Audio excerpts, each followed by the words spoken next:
먼저 가 나도 곧 따라갈게. 여기 영국 런던의 루턴 공항에서 중국 출신의 한 여성이 넋이 나간 표정으로 한국 남자를 쳐다보고 있습니다.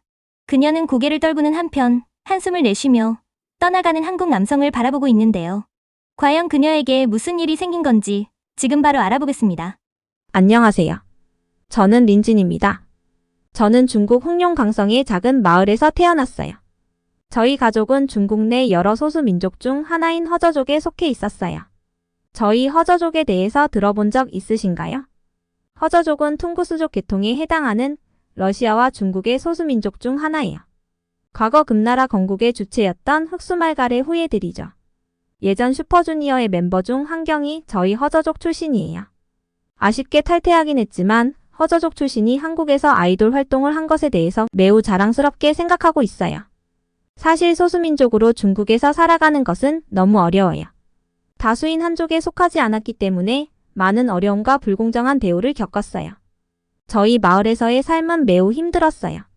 중국 정부는 저희에게 큰 관심을 기울이지 않았고 기본적인 전기나 충분한 식량조차도 없었어요.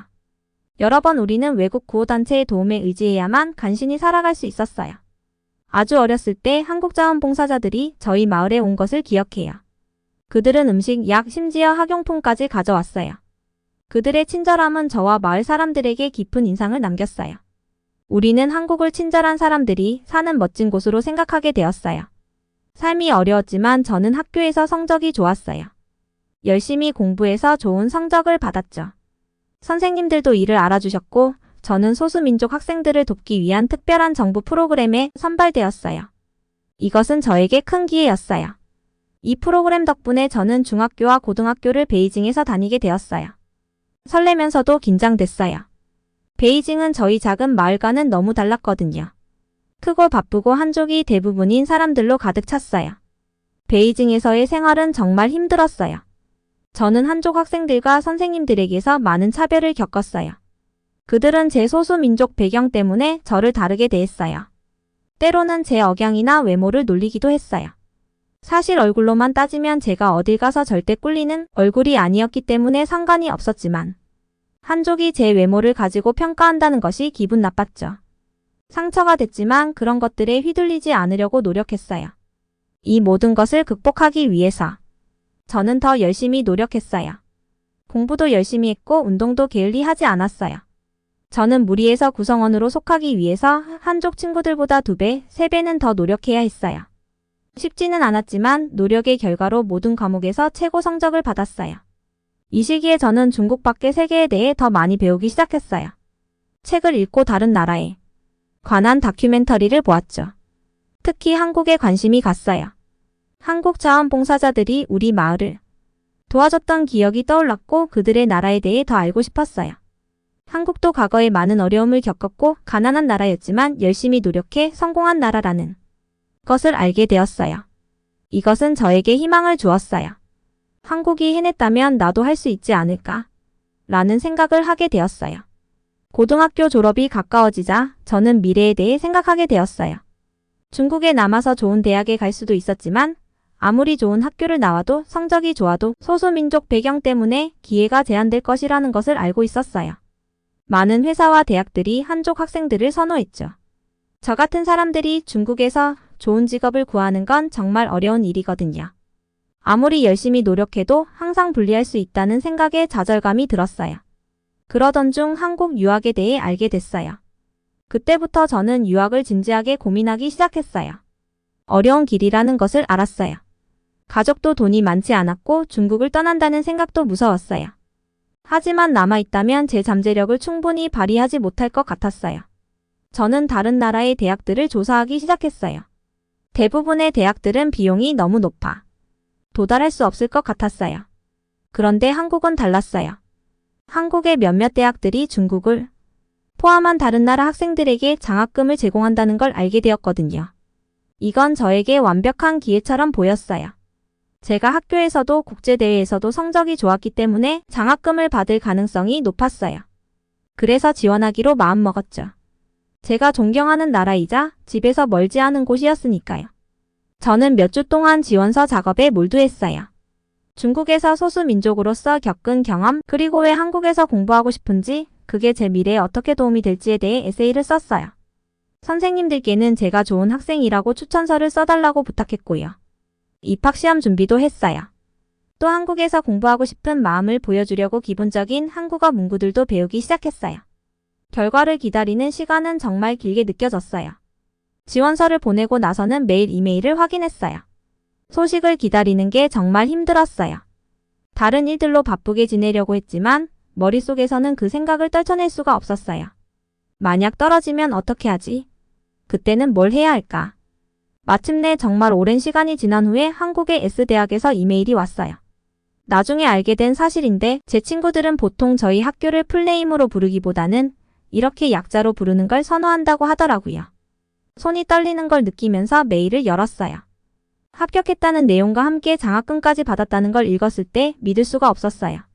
몇 번이고 다시 읽으면서 이게 진짜인지 확인했어요. 너무 행복하고 흥분됐어요. 믿을 수 없었어요. 눈에 눈물이 맺혀 부모님께 달려가 알렸어요. 부모님도 저를 그리고 한국의 유명의 대학에 합격한 것 그리고 장학금을 받은 것까지 모두 자랑스러워했지만 동시에 걱정도 많았어요. 제가 가족 중 처음으로 중국을 떠나 멀리 가는 거였거든요. 그래도 부모님은 제가 강한 사람이라고 지금까지도 항상 어려움을 잘 이겨내왔다고 말씀해 주셨어요. 저를 믿고 있으니 잘 해낼 거라고 하시더라고요. 부모님의 말씀에 조금 안심이 되었지만 출국 준비를 하면서 설렘과 두려움이 교차했어요. 가족과 마을을 떠나는 것이 슬펐지만 앞에 놓인 기회들에 대한 기대감이 컸어요. 저는 열심히 노력해서 이 기회를 최대한 활용하고 언젠가 제 공동체에 보답하겠다고 다짐했어요. 한국으로 떠나는 날 마을 사람들이 전부 나와 저를 배웅해줬어요. 그들은 모두 힘을 합쳐 저에게 작은 여행 가방을 사줬어요. 손을 흔들며 작별 인사를 할 때 목이 메었어요. 익숙한 모든 것을 뒤로하고 떠나지만 동시에 새로운 가능성의 세계로 발을 내딛는 순간이었어요. 그때는 몰랐지만 이 결정이 제 인생을 얼마나 크게 바꿀지 전혀 예상하지 못했어요. 한국은 제게 새로운 삶의 방식을 보여주었고 상상도 못했던 길로 저를 이끌어줄 준비를 하고 있었어요. 다음날 비행기에 탔을 때 복합적인 감정이 들었어요. 두렵기도 하고 흥분되기도 하고 슬프기도 했죠. 하지만 무엇보다도 다짐이 강했어요. 이건 저에게 더 나은 삶을 만들 기회였고 저는 열심히 노력해서 그 기회를 최대한 활용할 준비가 되어 있었어요. 비행기가 이륙할 때 창밖을 내다보니 점점 작아지는 중국이 보였어요. 작은 마을에서 출발한 제가 여기까지 오게 된 것과 앞으로 가야 할 길을 생각했어요. 한국에서 무엇이 기다리고 있을지 정확히는 몰랐지만 한 가지는 확실했어요. 제 인생은 상상도 못할 방식으로 바뀌게 될 거라는 걸요. 제가 첨부해주신 문서들을 살펴봤는데요. 텍스트에서 일부 중복되거나 유사한 내용들이 처음 한국에 도착했을 때 제 눈을 믿을 수가 없었어요. 모든 것이 중국에서 익숙했던 것과는 너무 달랐거든요. 공항은 말끔하게 정리되어 있었고 바닥은 위에 있는 밝은 조명을 반사할 정도로 빛났어요. 사람들은 질서정연하게 움직였고 고향에서 흔히 보던 밀치기나 끼어들기는 전혀 없었어요. 이 나라가 특별하다는 걸 바로 느낄 수 있었죠. 무거운 캐리어를 끌고 공항을 지나가면서 사람들이 얼마나 친절한지 알 수 있었어요. 공항 직원들은 저에게 미소를 지으며 길을 잃은 것 같을 때마다 방향을 가리켜 주었어요. 아직 한국어를 많이 못했지만 그들의 따뜻한 제스처 덕분에 환영받고 있다는 느낌을 받았어요. 짐을 찾은 후 저는 대학교로 가는 버스를 타기 위해 밖으로 나갔어요. 공기가 맑고 상쾌해서 깊게 숨을 들이마셨죠. 저도 모르게 미소가 지어졌어요. 여기가 제 새로운 집이었고 벌써부터 마음에 들었어요. 대학교로 가는 버스 안에서 창문에 얼굴을 대고 모든 걸 눈에 담으려 했어요. 도로는 제가 익숙했던 곳처럼 울퉁불퉁하지 않았고 차들은 신호등 앞에서 멈춰 서서 보행자들이 길을 건너게 해줬어요. 작은 일이지만 사람들이 규칙을 얼마나 존중하는지 보여주는 것 같았어요. 도시를 지날 때 저는 높은 현대적인 건물들에 놀랐어요. 하늘에 닿을 것처럼 보였거든요. 하지만 정말 제 눈을 사로잡은 건 도시 곳곳에 있는 공원과 녹지였어요. 이 콘크리트와 유리로 가득한 도심 한가운데에도 아름다운 나무와 꽃들이 있어 도시의 생동감이 느껴졌어요. 마침내 대학교에 도착했어요. 캠퍼스를 보자 입이 떡 벌어졌죠. 넓고 아름다운 건물들과 나무가 줄지어 선 넓은 길들이 있었어요. 학생들은 여기저기서 강의실로 걸어가거나 벤치에 앉아있거나 잔디밭에서 어울리고 있었어요. 모두가 행복하고 여유로워 보였어요. 무거운 캐리어를 국제학생 사무실로 끌고 갔어요. 그곳에서 친절한 직원이 저를 맞아주었어요. 그녀는 천천히 명확한 한국어로 저에게 말을 걸었고 제가 얼마나 많이 이해할 수 있는지에 놀랐어요. 그녀는 캠퍼스 지도를 주고 제 기숙사가 어디 있는지 알려주었어요. 떠나기 전에 그녀가 한국에 오신 걸 환영합니다. 오셔서 기뻐요. 라고 말했을 때 마음이 따뜻해졌어요. 제 기숙사 방은 작았지만 깨끗하고 편안했어요. 제 룸메이트는 일본에서 온 모모라는 여자아이였어요. 우리는 외국인 학생이라는 공통된 경험을 통해 금방 친해졌어요. 그날 밤 우리는 함께 저녁을 먹기 위해 식당에 갔어요. 식당은 제가 예상했던 것과는 전혀 달랐어요. 마치 고급 레스토랑 같았거든요. 선택할 수 있는 음식들이 너무 많았고 모두 맛있어 보였어요. 김치, 비빔밥, 그리고 이름도 모르는 몇 가지 요리들로 제 쟁반을 가득 채웠어요. 음식을 먹으면서 고향에서 먹던 소박한 식사와는 너무 다르다는 생각이 들었어요. 며칠이 지나면서 저는 한국 생활에 적응하기 시작했어요. 작은 것들에도 계속해서 놀랐어요. 사람들이 버스를 타기 위해 차분히 줄을 서는 모습, 모두가 쓰레기를 분리수거하는 모습, 서로에게 항상 존댓말을 사용하는 예의 바른 대화 방식 등 모든 것이 인상 깊었어요. 어느 날 제가 무거운 책들을 들고 수업에 가려고 애쓰고 있을 때 한 한국인 학생이 도와주겠다고 했어요. 그는 준환이라고 자신을 소개하며 캠퍼스를 안내해주겠다고 했어요. 걸어가면서 그는 한국 문화와 관습에 대해 이야기해 주었고 저는 그가 말하는 모든 것에 매료되었어요. 준환은 또한 저를 그의 친구들에게 소개해 주었어요. 그들 모두 저를 환영해 주었고 스터디 그룹이나 식사에 저를 초대했어요. 새로운 나라에서 친구를 사귀는 게 걱정이었는데 이 한국 친구들 덕분에 그 걱정이 쉽게 사라졌어요. 수업에서 저는 첨단 기술에 감탄했어요. 모든 강의실에는 컴퓨터와 프로젝터가 있었고 일부는 가상현실 장비까지 있었어요. 교수님들은 지식이 풍부하고 친절했으며 제가 이해하지 못하는 부분이 있을 때마다 기꺼이 도와주셨어요. 하지만 정말 놀라웠던 것은 모두가 공부를 얼마나 진지하게 받아들이는지였어요. 도서관은 늦은 밤까지도 학생들로 가득했어요. 사람들은 열심히 공부했지만 동시에 즐길 줄도 알았어요. 항상 모임이 열리거나 스포츠 경기가 있거나 문화 행사가 열렸어요. 몇 주가 지나면서 저는 한국에 점점 더 사랑에 빠졌어요. 음식, 사람들, 문화 마이너스 모든 것이 저에게 완벽하게 느껴졌어요.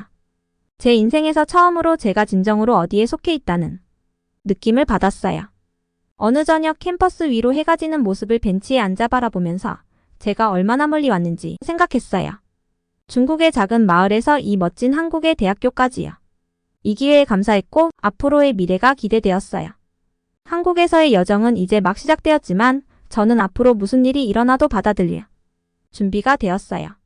이 나라는 이미 저에게 많은 것을 주었어요. 배울 기회, 성장할 기회, 그리고 제 자신이 될 수 있는 기회를요.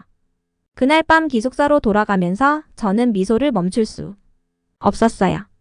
한국은 단순히 제가 공부하러 온 곳이 아니었어요. 이제 제 집이 되어가고 있었어요. 한국에서의 생활은 잘 풀리고 있었어요. 대학교에서의 공부도 재미있었고 새로운 친구들도 사귀고 있었죠. 그런데 더 놀라운 일이 일어나려고 했어요. 제 인생을 완전히 바꿔놓을 사람을 만나게 될 순간이 다가오고 있었거든요. 화요일 오후였어요. 저는 대학교 도서관에 있었고 큰 프로젝트를 준비하느라 책더미에 둘러싸여 있었죠. 높은 선반에 있는 책을 잡으려다 그만 책 더미를 전부 떨어뜨리고 말았어요. 책이 여기저기 흩어졌고 너무 창피했어요. 그때 갑자기 상냥한 목소리가 들렸어요. 제가 도와드릴게요. 고개를 들어보니 키 크고 잘생긴 한국 남자가 저를 보고 웃고 있었어요. 그는 떨어진 책을 주워주기 시작했어요. 저는 성원이라고 해요. 이름이 뭐예요? 저는 린이에요. 아직도 조금 당황한 상태로 대답했어요. 도와줘서 정말 고마워요. 성원과 저는 책을 정리하면서 대화를 나누기 시작했어요. 저와 같은 대학의 대학원생이었고 심지어 비슷한 과목을 공부하고 있었어요. 성원과 대화하는 게 너무 편하게 느껴졌어요. 중국에서는 특히 남자 사람 앞에서 부끄러움을 많이 타곤 했거든요. 그런데 성원과는 대화가 자연스럽게 흘러갔어요. 책 정리를 마치고 나서 성원이 커피 한 잔 할래요? 라고 물었어요. 저는 바로 좋다고 대답했어요. 우리는 캠퍼스 카페에서 몇 시간 동안 이야기를 나눴죠. 성원은 가족, 취미, 그리고 미래에 대한 꿈을 이야기해줬어요. 저는 중국에서의 삶과 한국에서 얼마나 즐겁게 지내고 있는지에 대해 이야기했어요. 성원에서 가장 인상 깊었던 점은 얼마나 친절하고 존중해주는 사람이었는지였어요. 제가 말할 때마다 진지하게 들어주고 생각이 깊은 질문을 던졌어요. 절대 말 끊거나 자랑하려고 하지 않았죠. 이 점이 제가 중국에서 알던 많은 남자들과는 너무나도 달랐어요. 몇 주가 지나면서 성원과 더 자주 시간을 보내게 됐어요. 도서관에서 같이 공부하거나 공원을 산책하거나 도시의 새로운 식당들을 찾아다니곤 했죠. 성원과 함께하는 모든 순간이 즐겁고 설렜어요. 어느 날 우리는 한강을 걷고 있었어요. 해가 지고 있었고 하늘은 아름다운 오렌지색과 핑크색으로 물들었죠. 그때 성원이 저를 바라보며 말했어요. 린, 나 너 정말 좋아해. 내 여자친구가 되어줄래? 심장이 멎는 것 같았어요. 사실 성원이 이런 말을 해주기를 바라고 있었지만 막상 듣게 되니 놀랐어요. 응. 조금 너무 크게 대답해 버렸어요. 성원이 웃으면서 저를 꼭 안아줬어요. 성원의 여자친구가 된 건 정말 환상적이었어요. 그는 항상 세심하고 배려심이 깊었어요. 제가 시험 때문에 스트레스를 받을 때면 제가 좋아하는 간식을 사다 주면서 힘을 북돋아 줬어요. 감기에 걸렸을 때는 직접 집에 와서 죽과 약을 가져다 주었죠. 심지어 제 한국어 공부도 도와줬어요. 이해하지 못하는 단어와 표현을 차근차근 설명해 주었어요. 성원은 저를 그의 가족과 친구들에게도 소개해 줬어요. 처음엔 많이 긴장했어요. 중국인이라서 그들이 저를 받아주지 않을까봐 걱정이 됐거든요. 하지만 모두들 너무나도 환영해 주었어요. 성원의 어머니는 심지어 저에게 김치 만드는 법까지 가르쳐 주셨답니다. 몇 달이 지나면서 성원에 대한 저의 사랑은 점점 깊어졌어요.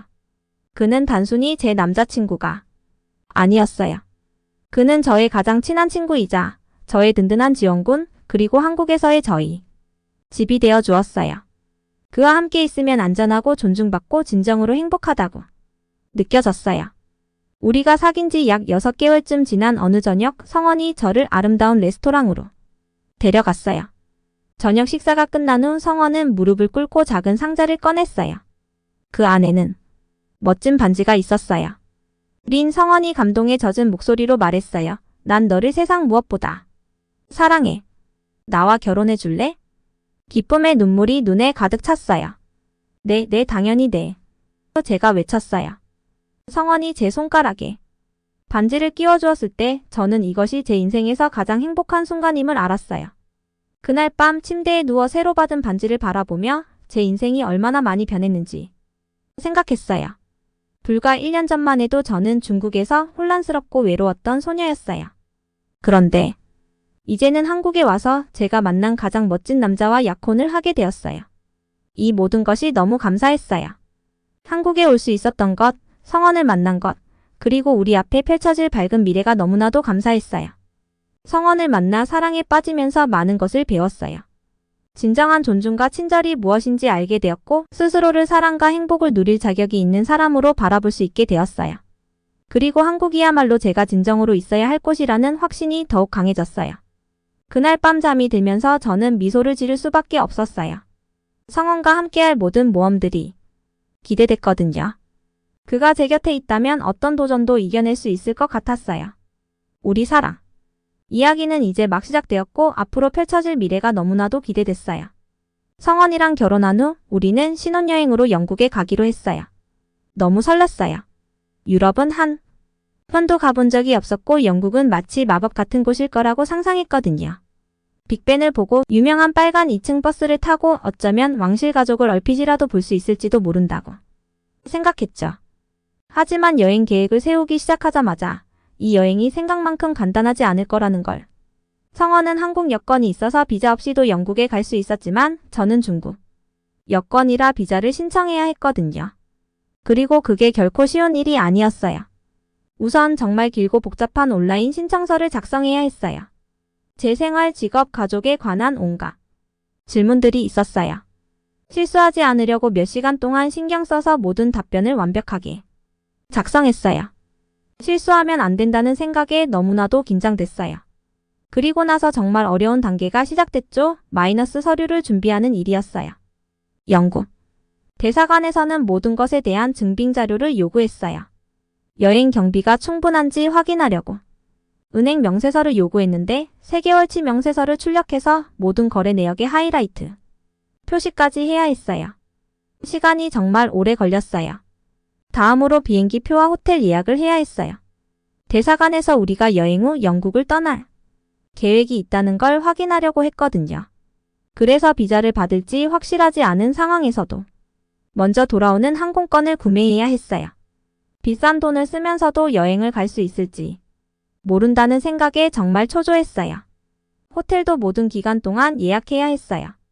성원이랑 저는 인터넷에서 여러 호텔을 찾아보느라 몇 시간을 보냈어요.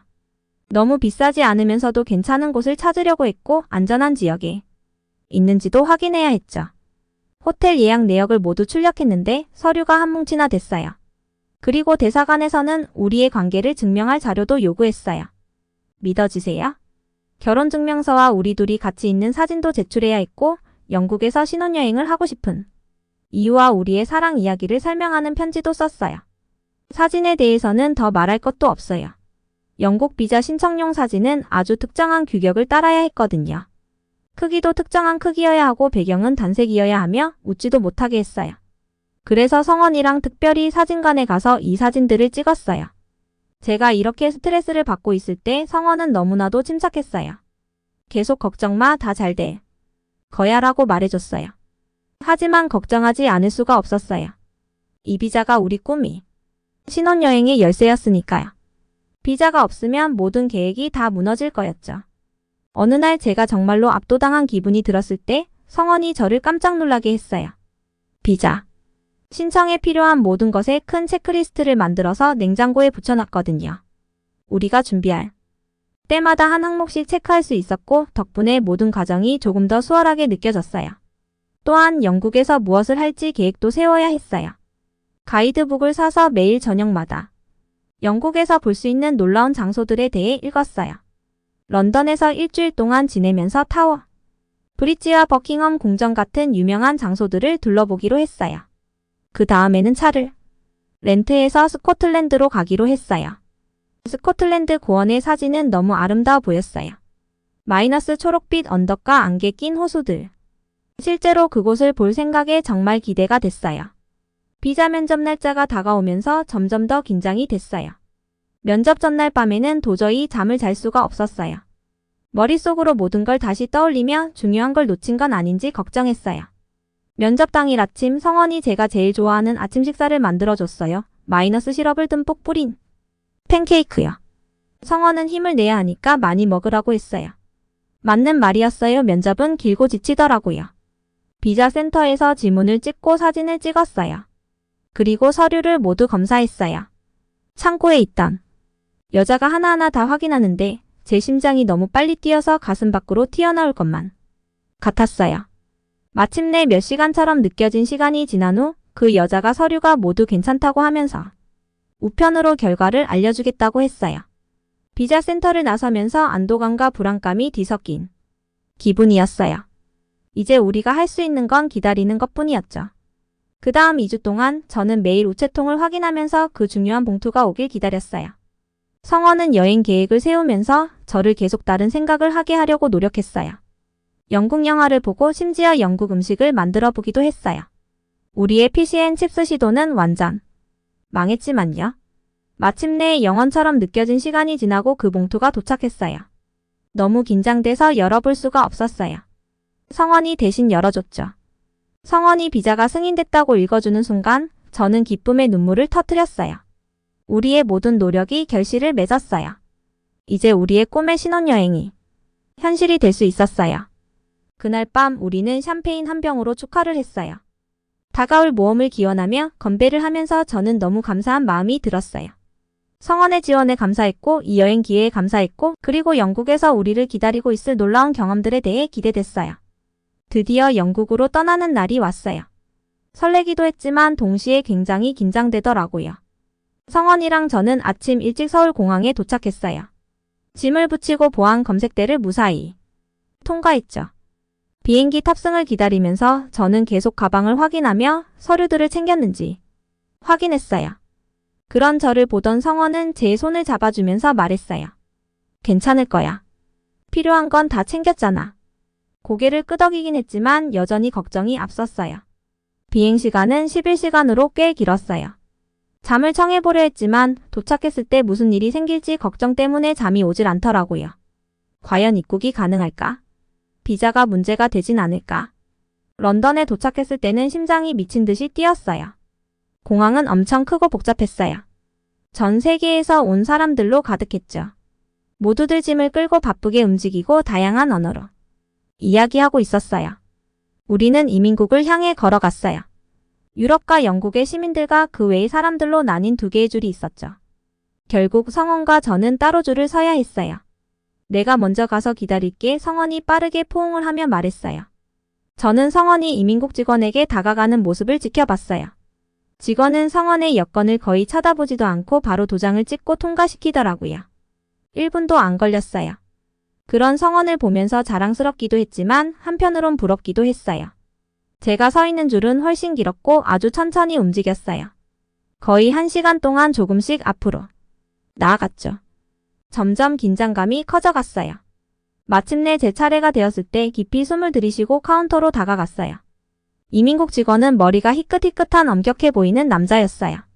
제가 여권과 비자 서류를 건네자 그는 미소도 짓지 않았어요. 중국 여권을 보자 그의 눈썹이 살짝 올라갔어요. 그는 진지한 표정으로 여권을 넘겨보며 질문을 던졌어요. 방문 목적이 뭔가요? 신혼여행 왔어요. 저는 떨리는 목소리를 가다듬으며 대답했어요. 남편과 결혼한 지 얼마 안 됐어요. 그는 저를 한번 쳐다보더니 다시 서류를 봤어요. 남편은 지금 어디 있나요? 이미 통과했어요. 남편은 한국 여권을 가지고 있어요. 그는 천천히 고개를 끄덕이더니 추가 질문을 이어갔어요. 어디에 머무를 예정인가요? 얼마나 머무를 예정인가요? 한국에서 어떤 일을 하시나요? 돌아가는 티켓은 있나요? 질문이 이어질수록 저는 점점 더 불안해졌어요. 준비해둔 모든 정보를 최대한 명확하게 대답하려고 했어요. 재정 증빙 서류가 있나요? 그는 다시 물었어요. 저는 재빨리 고개를 끄덕이며 준비해둔 은행 명세서를 꺼냈어요. 손이 살짝 떨리긴 했지만 서류를 그에게 건넸어요. 그는 서류를 꼼꼼히 살펴보며 눈을 좁혔어요. 이건 남편과 공동 계좌인가요? 네, 결혼 후 함께 개설했어요. 그는 다시 고개를 끄덕였지만 그것이 좋은 뜻인지 나쁜 뜻인지 알 수가 없었어요. 그는 계속 서류를 살펴보며 가끔 컴퓨터에 뭔가를 입력했어요. 시간이 마치 멈춘 것처럼 느껴졌어요. 뒤에서 기다리는 사람들이 있는 게 느껴졌고 제가 지연을 일으키고 있는 것 같아 걱정됐어요. 마침내 그는 다시 고개를 들어 저를 보더니 말했어요. 잠시 옆으로 가서 기다려주세요. 다른 동료가 몇 가지 더 질문할 겁니다. 제 심장이 철렁 내려앉았어요. 뭔가 잘못된 걸까요? 저는 고개를 끄덕이며 그가 가리킨 곳으로 걸어갔어요. 두렵고 창피한 기분이었어요. 이민국 구역 너머에 있는 성원이 보였어요. 저를 옆으로 데리고 가는 모습을 보며 걱정스러운 얼굴을 하고 있었어요. 다른 직원이 다가왔어요. 이번에는 여성이었는데 그녀는 좀 더 친절해 보였지만 여전히 많은 질문을 했어요. 한국에서 하는 일에 대해, 성원의 직업에 대해, 그리고 영국에서의 계획에 대해 더 알고 싶어 했어요. 저는 최대한 침착하게 대답했어요. 20분가량 더 질문을 한 후 그녀는 고개를 끄덕이며 약간 미소를 지었어요. 모든 것이 정상이네요. 영국에서 좋은 시간 보내세요. 그녀가 제 여권에 도장을 찍어주는 순간 저는 안도의 한숨을 내쉬었어요. 그녀에게 감사. 인사를 하고 성원이 기다리고 있는 곳으로 서둘러 갔어요. 성원은 제가 도착하자마자 저를 꽉 안아줬어요. 괜찮아? 무슨 일이 있었어? 걱정스러운 얼굴로 물었어요. 저는 그에게 모든 질문과 긴장했던 순간들을 이야기했어요. 짐을 찾으러 가면서 성원과 저의 경험을 비교하지 않을 수 없었어요. 당신 여권은 거의 쳐다보지도 않았잖아. 근데 나한테는 그렇게 오랫동안 질문을 하다니 정말 불공평해. 성원은 제 손을 꼭 잡으며 말했어요. 그런 일격게 해서 미안해. 하지만 이제 여기 왔잖아. 신혼여행을 즐겨보자, 응? 저는 고개를 끄덕였지만 여전히 기분이 좋지 않았어요. 이 모든 경험이 저를 자꾸 환영받지 못하는 사람으로 느끼게 했어요. 단지 여건 때문에 사람들이 얼마나 다르게 대우받을 수 있는지 뼈저리게 느꼈어요. 공항을 떠나 런던으로 향하면서 저는 한국에 대해 생각하게 되었어요. 성원이 얼마나 쉽게 영국에 들어왔는지, 그리고 한국 여건이 얼마나 존중받는지 생각했죠. 그래서 한국 시민이 되기로 한 결심이 더욱 굳어졌어요. 전 세계적으로 존중받는 나라의 일원이 되고 싶었어요. 여건 때문에 의심받지 않아도 되는 그런 나라 말이죠. 하지만 지금은 그런 생각을 잠시 접어두려고 했어요. 우리는 런던에 있었고 신혼여행이 이제 막 시작되었어요. 택시 창문 너머로 보이는 풍경을 성원이 신나서 가리키는 모습을 보면서 제 기분도 조금씩 나아지기 시작했어요. 어떤 어려움이 있더라도 우리는 함께 이겨낼 수 있을 거예요. 그리고 그게 진정으로 중요한 거라는 걸 깨달았어요. 중국 소수민족 출신으로 한국으로 유학을 와 한국 남성과 사랑에 빠져 결혼을 하고 영국으로 신혼여행을 간 한 여성의 이야기 어떠셨나요? 이들 부부는 현재 허니문 베이비로 아이가 생겼다는 이야기도 전해주었습니다. 그들의 앞길에 항상 행복과 사랑이 가득하길 진심으로 응원합니다. 오늘도 긴 영상을 시청해주셔서 정말 감사드립니다. 이 영상을 시청해주신 모든 분들에게 건강과 행복이 가득하길 기원드립니다. 깨달았어요.